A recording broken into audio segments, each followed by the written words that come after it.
Welcome to the St. Louis Pain Expert Podcast. I'm your host, Dr. Dave Candy. I have with me here today Reshaunda Thrornton. Reshaunda is a registered dietitian, and if you're watching this on YouTube, you can see she has a whole other host of letters behind her name as well. So I'm going to let her introduce herself, and then we'll have a little bit of a conversation about how your nutrition affects your health, and both from a physical and mental perspective. So here's Reshaunda. Reshaunda, thanks for joining us today. Oh, you're welcome. And Dave, thanks for inviting me, having me be a part of your podcast. I really appreciate it. Just to give a little bit of insight of like who I am and what I do for a living. So as far as a healthcare professional, I'm a registered and licensed dietitian. I do specialize in wellness and sports dietetics. So working with a lot of active people, athletes is something that's very, something that I do quite frequently. But on the other ends of what I do, I actually have a private practice. I own my own business. I have a private consultation practice called Better Vessel Nutrition. So that's more so in-depth work with individual clients where I create customized nutrition programs. I help coach them through their nutrition and lifestyle. I help to build their toolbox so they can be more successful and sustainable changes. Another couple of things that I do, I'm really big on, so as a dietitian, it's really important that we influence, not just educate. So I have a lot of media platforms where I create influence, whether it's working here in St. Louis on Fox 2 News as the nutrition expert. I have a book called Play to Win Your Food Fight. I also have a podcast show called The Dietitian Against Diets. And last but not least, I've done a lot of speaking engagements. If you guys are take a look at my YouTube channel. I did a TED Talk last year regarding my approach to nutrition. So just to bring it all together, I'm really passionate about helping people to find their way to live healthy lives, but also helping them to understand how they can continue to be successful by not feeling they have to be relegated to a particular way of eating. So that's kind of the overall approach to how I look at nutrition and what I do as a dietitian. Well, that's great to have an open mind and overall well-rounded approach. I know one of the questions that I get asked about a lot about nutrition, and I'm not even, that's not even my forte, but what about this diet? Or what about this? Well, what about South Beach? What about Atkins? Well, that one hasn't been a while. What about keto? All the things that kind of come and go, but what are some general guidelines you give to someone who's just looking to improve their diet but doesn't really know where to start? Yeah, and that's a good question because a lot of times that's the reason why people do follow diets, because there's so much information out there. They really don't know what to tackle or what to approach, or it's too many different things happen to where they just try to lean on one particular route. And sometimes that route is not for you, so when it comes to just how can we create our first steps, for me, I believe in just simplification. So I'm just really big about just making sure, don't look at your way of eating as taken away. Because most time we think when we eat healthy, we have to take this away, we can't have that. We feel we're like in this cage that we have to stay inside of to be healthy. Well, consider the thought process of giving yourself more, not taking away. And when I say giving yourself more, this is the premise of simple steps. Incorporate just more fresh fruits and vegetables. I mean, we've heard it. We've heard our parents say it and everyone that around us, but it's very true. Bringing in more clean, natural foods into your plate, that's giving your body more nutrients. And when you give your body more, you just feel better. You thrive better. So bringing in just more fruits and vegetables is going to be one of the first steps. And then you got to think about, obviously, behavioral habits is something that's hard for us to kind of overcome. So, for me, I know that for people that want to live healthy lives, the thought process is really kind of gets to them, a lot of times it's a mental game. So when you're wanting to start eating healthy, when you start, the way you start thinking, you want to start thinking about, what changes can I make now that I can keep making moving forward in my life, which means if you have 10 things you want to change, just narrow down to 2, just work on those 2. So just find what are the areas in your life where you find that it's hard to, when it's too many different lists of things you want to tackle with nutrition, start off simple. It's a mental game. So that's mental game 1. Start off with just fresh fruits and vegetables, and then just drink more water. And when you do that, when you add more fruits and vegetables to your plate, some of the other higher fatty or more sugar-laced things kind of leave your plate.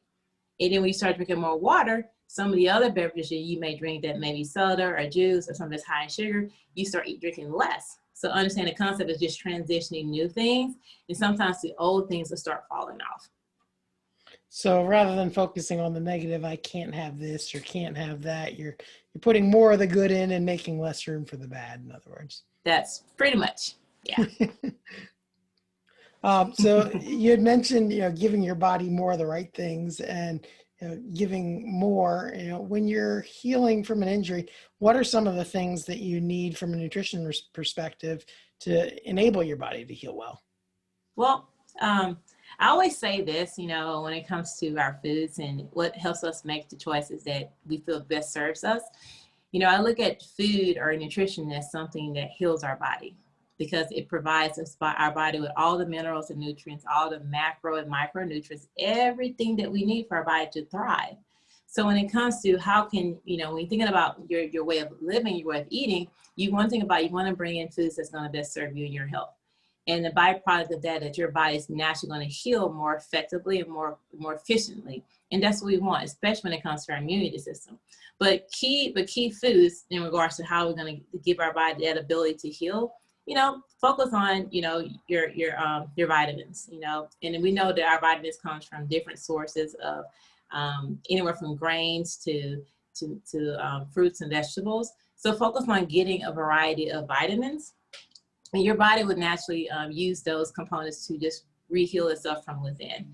But what you want to do also is make sure you're taking out the processed stuff. So when I say processed stuff, anytime you have a food that it has been taken away from its natural source, all those nutrients are gleaned out. They're not there. They're artificial nutrients are placed in there, but it doesn't serve your body the same way as it would if it was natural. So eliminate some of that processed food will give your body room and space to where it actually can heal, to where it's not inhibiting its healing process. So sometimes it's not just about what you're giving into your body, it's what you're also not bringing into your body. So taking away high fatty, high sugar foods that are either frozen, that has been manipulated in a way that doesn't really mimic what the real food looks like, or thinking about foods that have extra preservatives put in there. You have to think about preservatives are used to create longer shelf life. Preservatives are used to help to maintain the structure of a particular food. If we're ingesting those preservatives, then those same type of chemicals and additives are coming into our system. And again, our body there isn't any nutrients coming out of it. So how is our body going to be able to heal if we're bringing in foods that are highly processed or have a lot of additives and preservatives in it? So really just focus on bringing in natural foods, which will provide all those minerals that I just talked about, and vitamins, and your body will naturally start to heal within itself.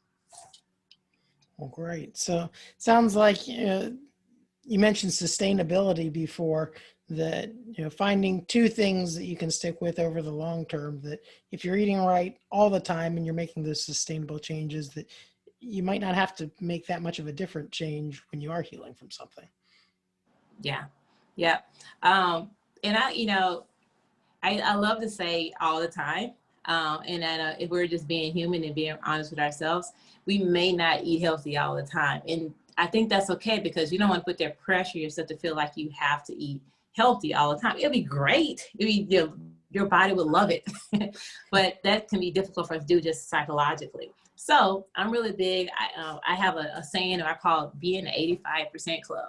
When you're 85% club, you're focusing on 85% of your day. You're bringing in foods that best serve you, that's healthy for you. And then you have a balance of maybe some foods that just maybe tasteful on the tongue, could be something that you really enjoy, but having a small amount.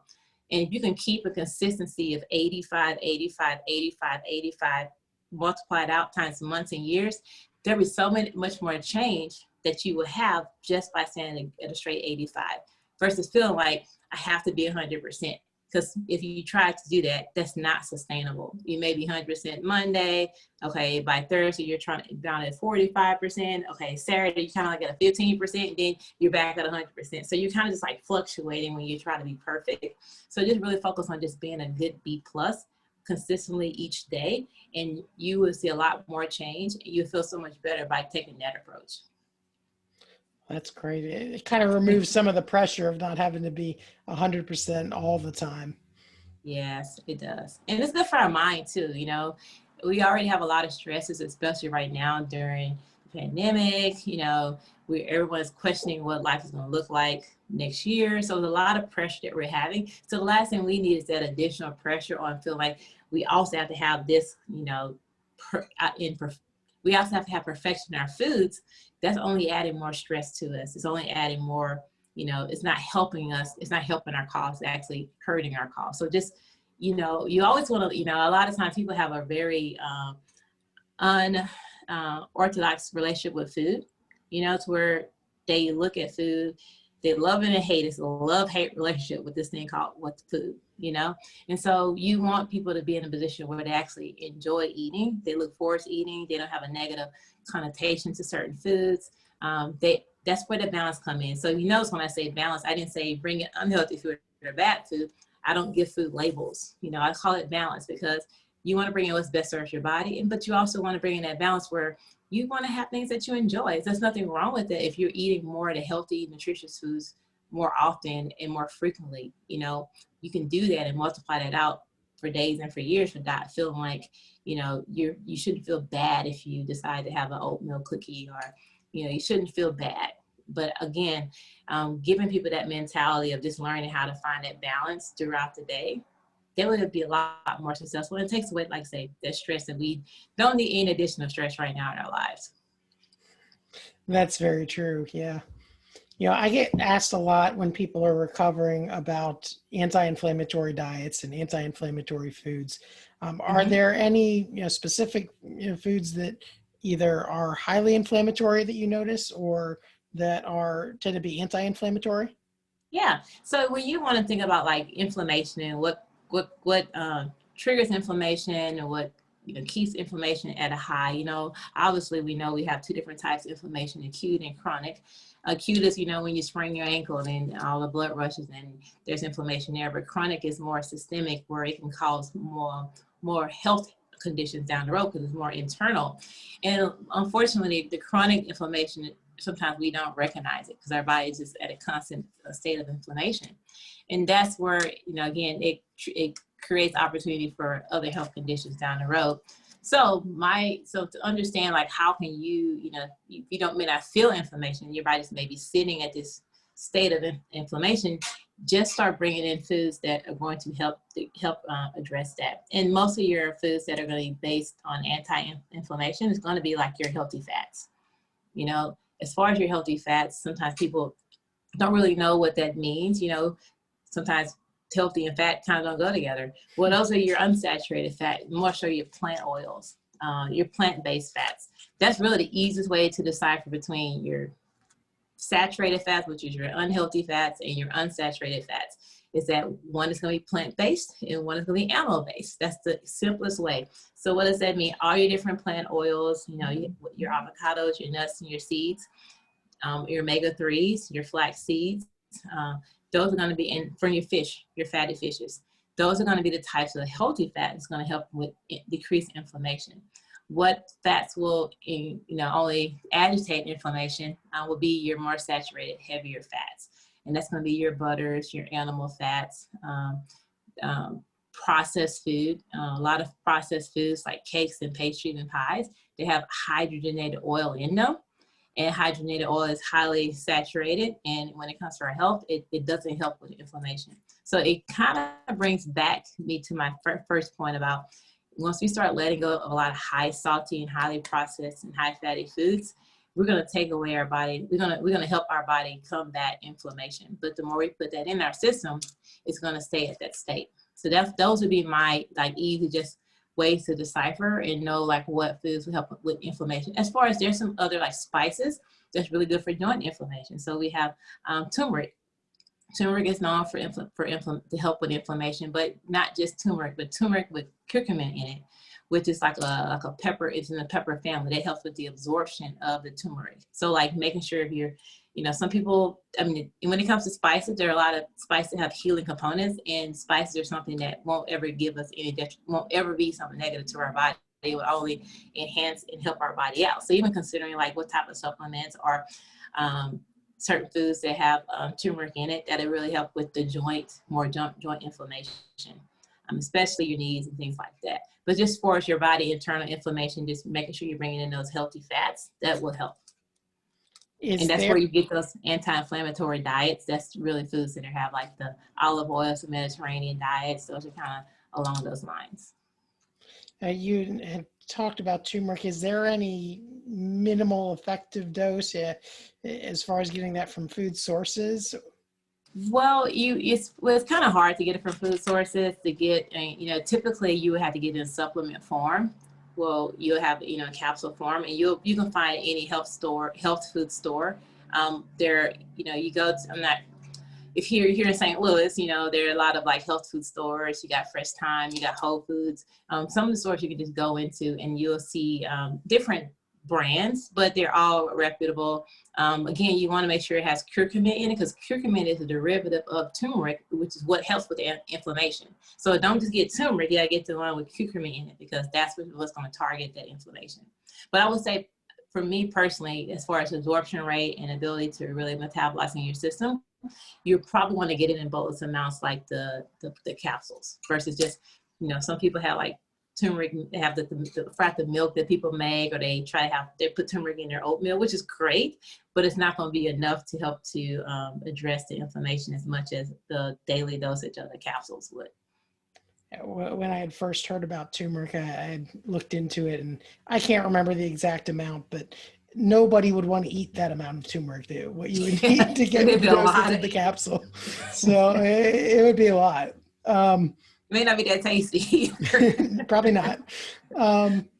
Now, on the other end of things, you'd mentioned eliminating some of the saturated fats, and some of the fad diets out there these days actually encourage large amounts of heavy cream, large amounts of butter, large amounts of lards and fatty meat, which are all natural, so to speak. But how much is too much, and does it have any detrimental effects? According to the standards of our universal intake of fat, we should have anywhere from 46 to I think it's like 58 grams of fat per day. To me, that relatively can be on the high end, depending on what kind of fat you're having. So as far as the amount of fat that we're supposed to have at our daily intake, that's like the window. But when it comes to what type of fat, that's the deal breaker, because first of all, the way fat digests is, it digests 2 times slower in our body than the protein and carbohydrates that we eat. So it's very slow burning. It takes a long time to break down fat.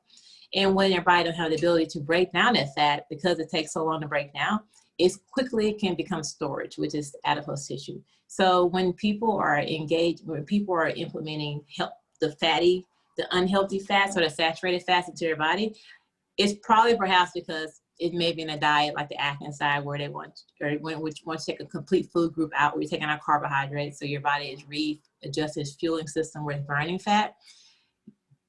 That it has long-term repercussions, because what happens when you're just bringing in that much fat into your system, your body's not burning that off, it's turning into stored energy, which is fat tissue, which contributes to our health conditions. Then you have a saturated fats. You got to think about your arteries and your heart. Like, that's where we get high cholesterol, that's where we get cardiovascular disease, we get obesity, we get health conditions when we're bringing in those unhealthy saturated fats.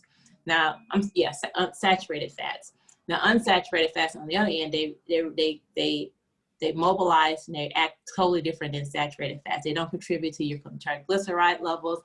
They don't contribute to your your LDLs. They actually contribute to your good cholesterol, which is what we want to continue to increase up. So I wouldn't recommend, if you're going to do a diet where there's more heavier in fats, I really would not recommend ones that are, even though it's natural, doesn't mean it's good for our body. So anything that's more animal-based, lard, shortening, butter, maybe olive oil-based, fats be lower in cholesterol, which is a plant fat, but not necessarily animal fats. I wouldn't recommend that. Okay. Well, you've given a lot of just great pieces of information. Are there any like summary points that you would use to, and you've probably kind of given a few of them out throughout the show, but what are the few things that someone should start to focus on if they'd like to start to take action now? Yeah, I mean, I would just say really evaluate what you want for your life and your health. Um, only way you, if you want to change, whether it's your health status or change your body composition, whatever it is you want to change, in order to change, you have to change. So just on the realization it's going to require work to do it, but it's worth it. You know, it's worth your life. It's worth your quality of life. It's worth, the people that you're surrounded by that you want to love and care for. You want to provide a life that you deserve. So to me, that thought process is the first thing that has to be established. In order to change, you have to change. So what does that change look like? People hear it all the time, taking small steps. It's a real thing to take small steps, because we feel like to be successful, we have to like do everything at one time. And if we don't do everything at one time, we're a failure. We messed up. We won't get it right. We're setting ourselves up to fail. We're not setting ourselves up for success. So when it comes to changes, big changes is not really the idea of what you want to do when it comes to your health. You want to have small change so you can organically, naturally build upon that to where you start eating more fruits and vegetables and you start drinking more water. You start having more energy. You start feeling good. You start being able to sleep better. You're not as agitated anymore. You just internally start feeling better. So now you like that. You're getting used to that. So now we're going to start bringing in, making sure we're baking all our meats or having lean meats, making sure we're having whole grain products, those cupcakes are not just as good as they used to be. Or if I drink the soda, it makes me feel all jittery and I don't like the way that feels anymore. You start to realize new things as you're slowly building on it. But if you don't start with something, you'd never even get to that point. So I would encourage people just to start simple. Don't make it complicated. Drink water, drink more water, have more fresh fruits and vegetables. Do that first. Swap your snacks, throw out the chips and the candy bars, and bring in fruits, bring in trail mixes, bring in popcorn, bring in something that's light, that's still satisfied, the crunchy, salty, that's not going to be processed. So when you start cleaning out the system a little bit, start adding more nutrients, your body start responding. And, when it comes to inflammation and when it comes to just your overall health, it just naturally starts to grow. And guess what's happening now? Change is happening. And that's how you start. Just start with the mindset, then start simple and just build upon that. Don't try to shift your gear into 6 gears. Stay at second until you're used to second, then shift to third. But going from first gear to fourth or fifth, automatically you're not ready for that. You're setting yourself up for failure. So just start easy. Give yourself grace, be 85%er, be an 85% club, and you'll be on your way. Oh, that's great. Thank you so much for taking the time to be with us. If there are people out there who would like to get in touch with you that need something a little more in depth than the pointers that you just mentioned, how can they get in touch with you at your clinical practice as well as some of the online resources that you mentioned that you have? Sure. Yeah. So, I mean, as I said, I have a private practice. I work with people individually, and that can be in person. I have a home office here in Kirkwood, or I do a lot of remote clients. I have clients from across the country that I work with. So it can be done with contact without any contact. But if you go to my website, you'll be able to find information about my consulting. You'll see things like my podcast. You see everything about me. You see my TED Talk on there. It's Reshaunda Thrornton.com. And that's RESHAUNDA Thornton, THORNTON.com. And if you have Instagram, it's the Dietitian Against Diets. But again, if you go to my website, everything is on that platform. The only other thing I do know that, as I said earlier, I have a book that I've written, and it's released about a year ago. It's called Play to Win Your Food Fight. And I call it a book of tools, not rules. So it's a self-help nutrition book to help guide you through the struggles that you face on a regular basis when it comes to nutrition.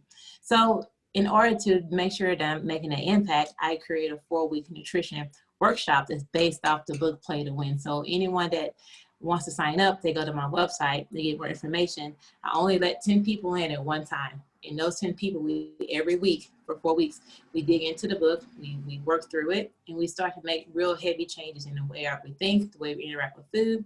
And the goal is to be more successful coming out of it. So go to my website again, you get some of the information. You can follow me on different points. You can sign up for the newsletter. There's multiple ways to reach out to me, or you can simply just email me. Well, thanks again, Reshaunda. We'll get all that information up in our show notes so that anyone who's listening to this on audio can find you and get in touch. And thanks again for your time today. Yes, and thank you so much. Great talking with you.